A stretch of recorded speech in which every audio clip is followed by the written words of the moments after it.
வணக்கம். என் பெயர் இளவரசி பொன்னமராவதி. இன்றைய தலைப்பு பார்த்திங்கன்னா, கல்லை பெண்ணாக்கிய திருவடியின் பெருமை. திருவடி யாரோட திருவடி? ராமனின் திருவடி. ராமனின் திருவடி பட்டு கல்லாயிருந்த அகலியை பெண்ணாக மாறினாங்க. ஸோ சாபமே வரமாக கிடச்சிச்சு. அப்படிப்பட்ட திருவடியை நாம் வணங்கணும். வணங்குனா என்னென்ன சிறப்புகள் அப்படிங்கிறத பற்றி தான் இன்றைக்கி பார்க்க போகிறோம். ஸ்ரீராமர் திருவடிப்பட்டு கல்லாயிருந்த அகலிகை பெண்ணாக மாறினாள். அகலிகைக்கு சாபம் தந்து விமோச்சனம் கிடைச்ச அந்த காலகட்டத்தில் அயோத்தியில் ஸ்ரீராமர் அவதரிக்கவில்லை. ஆனாலும் தசரதனோட மகன் ராமன் தான் அந்த சாபத்திற்கு பதில் அப்படின்னு முனிவர் முக்காலத்தையும் கழிச்சு கடவுளோட அருளால் சொன்னார்.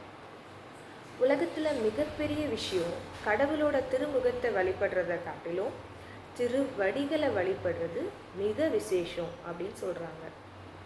திருவடி சுற்ற படலத்தில் ராமன் பரதன் கையை பிடிச்சு அமைதியாக அரசாட்சி செய்யுங்க அப்படின்னு சொன்னார்.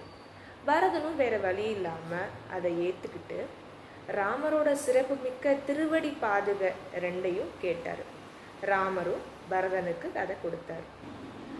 பாதுகை ரெண்டையும் வாங்கி கொண்ட பரதன், இதுதான் என்னோட தலை மகுடம் அப்படின்னு சொல்லி ராமரோட திருவடியை வணங்கி சென்றார்.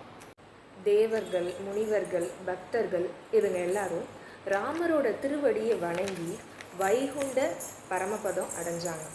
ஆனால் பரதன் ராமனோட திருவடி பாதுகையை வணங்கி ராமரை காட்டிலும் உயர்ந்த காவிய புகழ் அடைஞ்சான்.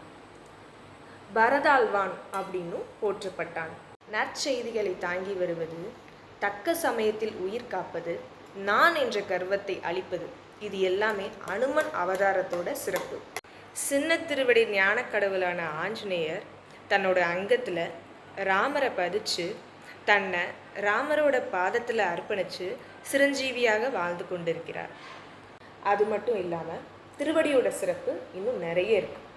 எந்த திருவடி திருப்பார்கடலில் ஸ்ரீதேவி பூதேவி திருக்கரங்களால் வருடப்பட்டதோ, எந்த திருவடி கோசலையின் மணி வயிற்றில் ஒளித்திருந்ததோ, எந்த திருவடி தசரதனின் மார் மீதும் தோல் மீதும் ஓடி ஆடி தவழ்ந்து விளையாடியதோ, எந்த திருவடி மிதிலையில் நடந்து சென்று சீதையை திருமணம் செய்ததோ, எந்த திருவடி பிராதனை சொர்க்கத்திற்கு அனுப்பியதோ, எந்த திருவடி சபரியின் குடிலுக்கு சென்றதோ, எந்த திருவடி வாலிக்கு மோட்சம் தந்ததோ, எந்த திருவடி சேதுவில் நடந்து ராவணனை வதம் செய்ததோ, எந்த திருவடி பக்தர்களாகிய நாம் கூப்பிட்ட குரலுக்கு ஓடி வந்து கருணை செய்ததோ, அந்த ஸ்ரீராமனின் திருவடியை சிக்கென பற்றி நாம் சரணடைந்து உயர்வோம்.